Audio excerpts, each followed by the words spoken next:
एक्सूड confidence and energy, आत्मविश्वास और ऊर्जा को प्रवाहित करना होगा। आप में से कितने लोगों को इस चीज का एहसास है कि हर शरीर का एक ऑरा होता है? कितने लोग ये बात जानते हैं और कितने लोग ये मानते हैं? वेरी गुड, बहुत कम लोग, 20% लोग हैं जो ये मानते हैं। जैसे दुनिया के बड़े देवी देवताओं के फोटोग्राफ के पीछे एक ओरा आपने देखा होगा, आभा मंडल देखा होगा, वो तो पूर्ण विकसित आभा मंडल है।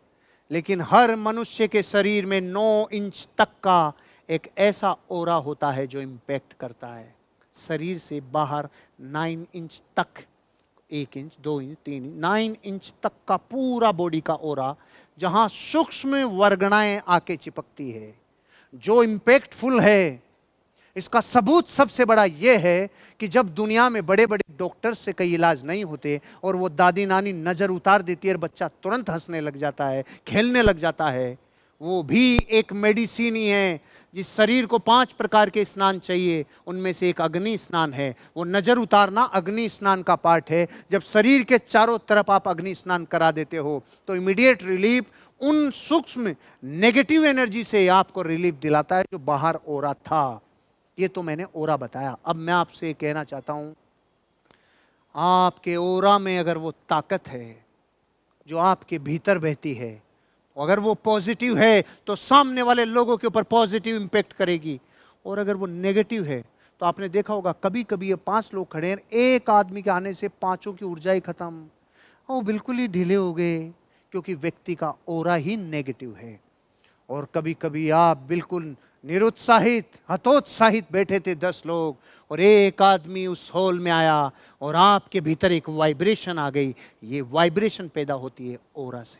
ये ओरा आपको ग्रो करने में मदद करता है और ये आपको गिराने भी मदद करता है। इसलिए अपना ओरा पॉजिटिव रखना और फिर इम्पैक्ट चेक करना कि आपकी प्रेजेंस जब होती है तो सामने वाले लोगों का जो आवाज का डेसिबल है वो बढ़ता है या घटता है, उनकी खुशी बढ़ती है या घटती है, उनकी वाइब्रेशन घटती है या बढ़ती है, ऐसा प्रेजेंट करना। मां कसम, इस दुनिया में जो इंसान खुश है वो प्रकृति को बहुत बड़ा योगदान दे रहा है। मैंने ये नहीं बोला जो इंसान अमीर है, हेलो, जो इंसान खुश है वो प्रकृति के लिए बहुत बड़ा काम कर रहा है, क्योंकि ये खुशी किसी दूसरी निराश व्यक्ति को खुशी की तरफ ले जाता है। एक जला हुआ दीपक दूसरे बुझे हुए दीपक को टच करते ही जला देता है। ऐसा ओरा आपके कॉन्फिडेंस से और आपकी एनर्जी से प्रवाहित होना ही चाहिए, होना ही चाहिए। कितने लोगों में ऐसी रिद्धियां और सिद्धियां होती है, किसी का नहीं मानते लेकिन वो कह दे बेटा ये छोड़ देना, वो छोड़ देते हैं। क्या इंपैक्ट है, कह कौन रहा है, कर कौन रहा है, इन्वॉल्व कौन है, ये इंपॉर्टेंट होता है। इसीलिए आपसे कह रहा हूं, आपकी बॉडी का ओरा पॉजिटिव एनर्जी से लेस बनाना होगा। कैसे बनता है? भीतर ट्रांसफॉर्मेशन से। कैसे बनता है? जो इनपुट्स आप ले रहे हो, जो किताबें आप पढ़ रहे हो, जो वीडियोज ऑडियो जो आप कंज्यूम कर रहे हो, डेटा जो कंटेंट कंज्यूम कर रहे हो, वो ही निकल कर बाहर आएगा। जैसी भीतर फिलॉसफी जनरेट होती जा रही है वो बाहर भी इंपैक्ट करती जाएगी।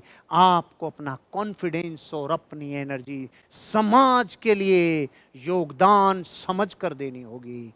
एनर्जी, एक्साइटमेंट और जुनून।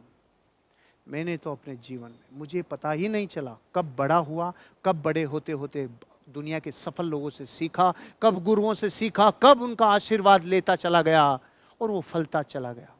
अगर आज मैं शमशान घाट पर भी किसी के साथ बैठूंगा, अगले 20 मिनट बाद प्रकृति कुछ ऐसा करेगी कि वो 20 मिनट की मीटिंग भी मेरे उन साथियों को वो भुला नहीं पाएंगे, क्योंकि वहां मैं वो चर्चा करूंगा जो होगी तो बहुत वैराग्य वाली, लेकिन असर ऐसा करेगी जो जीवन के संसार को भी उज्जवल बना देवे। आपकी एनर्जी, आपकी ऊर्जा किसी भी माहौल में नीचे नहीं गिर सकती, इंपैक्टफुल रहेगी। ऊर्जा 24 घंटे लवरेज रहती है। सोते हो तो आपका शरीर सोता है, ऊर्जा तब भी जागती है। एनर्जी और चेतना आपकी तब भी सपने देखती है, तब भी वो चीजें देखती है जो घटना हुई नहीं है। आपका ऑरा, आपकी एनर्जी आपको आगे लेके जाएगी भाई। और इसके लिए कभी भी किसी दूसरी एनर्जी की मोहताज नहीं होना चाहिए। एक बार एक गांव था जहां वर्षों से 100 सालों से बिजली नहीं थी। एक बार खबर आई, भैया तुम्हारे गांव में बिजली सैंक्शन हो गई, आने वाली है लाइट। तो पूरा गांव उत्सव मना रहा था, पूरा गांव खुश था, क्योंकि एनर्जी वाली बात है, कॉन्फिडेंस वाली बात थी। 100 वर्षों से जिस गांव में बिजली नहीं थी, बिजली आ रही है। तो सब लोग कलेक्टर का धन्यवाद देने के लिए पूरा मेला बन के गांव में जा रहा था, नाचते झूमते गाते गांव वाले। एक साथ में कुत्ता भी था, नाच रहा था, झूम रहा था, गा रहा था। तो गांव वालों ने पूछा, अरे हमारा तो समझ में आता है, तेरा क्या चक्कर है? अरे कि चक्कर तो असली मेरा ही है, बिजली आएगी तो खंबे भी तो आएंगे।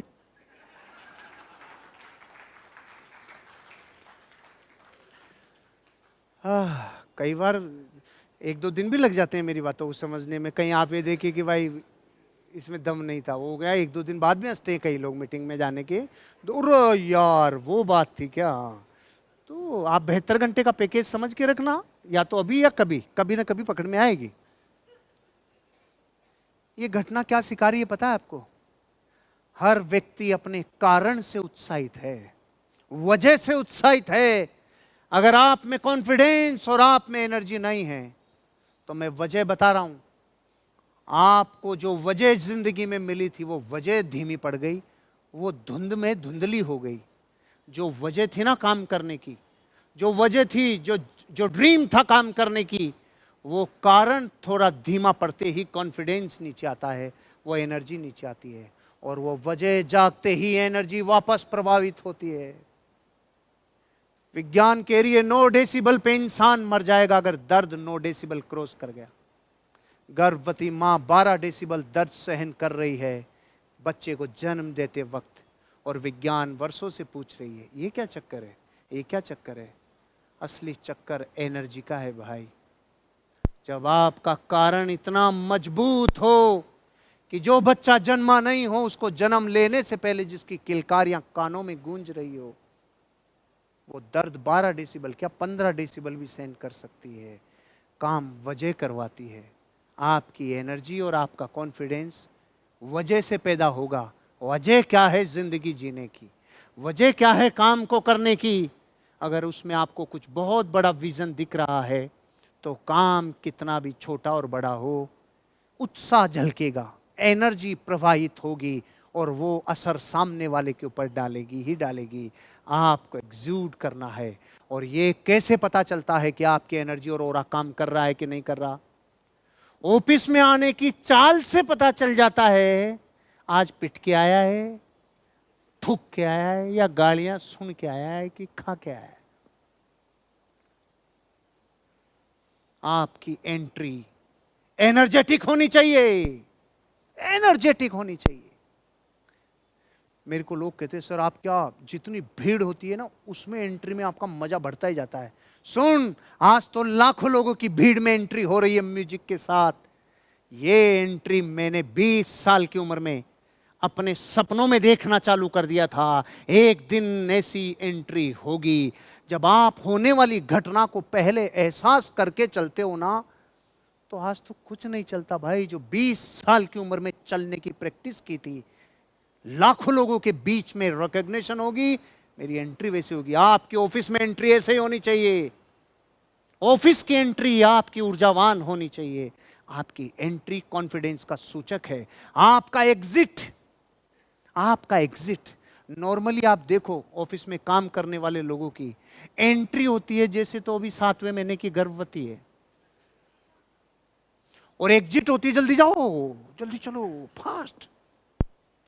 एंट्री भारी, एग्जिट ऐसे कि ओहो कुछ छूट रहा है रे, कुछ छूट रहा है रे, कुछ छूट रहा है भाई। आपकी एंट्री और एग्जिट संवेदनशील होनी चाहिए, क्योंकि संवेदनाएं स्मृतियां छोड़ती है, और आपकी मोमेंटम, गति, स्पीड, स्पीड। वो लोगों को देखता हूं, पता नहीं इतना ढीला कौन सा कोर्स करके बनते हैं लोग। कोई विशेष कोर्स है क्या जिससे आदमी पूर्ण ढीला हो सकेगा? हाँ रुको जी, आ रहे भाई साहब। एक मोमेंटम क्यों नहीं है? दरअसल क्या है, बुढ़ापे का संबंध उम्र से है ही नहीं। बुढ़ापे का संबंध उम्र से नहीं है। नहीं तो 93 इयर्स में अमेरिका में बॉडी बिल्डिंग करके वर्ल्ड रिकॉर्ड बना देना, अगर उम्र मोहताज होती तो वो नहीं कर पाता। कैसे किया? आपको और हमें अपने जीवन में अपनी कॉन्फिडेंस, अपनी एनर्जी को एंट्री में भी दिखाना, एग्जिट में भी दिखाना, और थोड़ा मोमेंटम में भी दिखाना, गति भी दिखाना। मोमेंटम, जो मैंने शुरू में भी आपको बोला, मोमेंटम।